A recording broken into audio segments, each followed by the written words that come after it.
why now more than ever we have to be super realistic in how we are going to increase our direct bookings.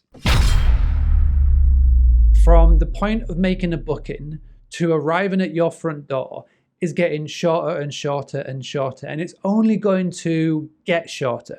What that means is that you're going to be witnessing, if you haven't already, you're going to be noticing a lot of really short booking spans, pretty much maybe 1 or 2 days out.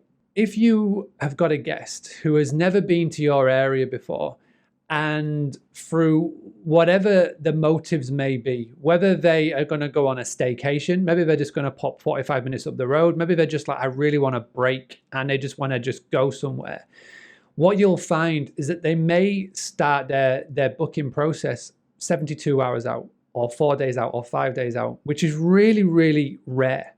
So what I would be doing to every single guest that's booking between now and definitely, the next couple of months, would be sending them a WhatsApp or inviting them onto Telegram, whatever your preferred messenger platform of choice is. I'd be looking to do that straight away, getting them on a WhatsApp message straight away and start up that communication. Now, what you're doing then is you're taking them off platform. You're taking them off Airbnb, you're taking them off booking.com, and you're getting them on your one-on-one communication.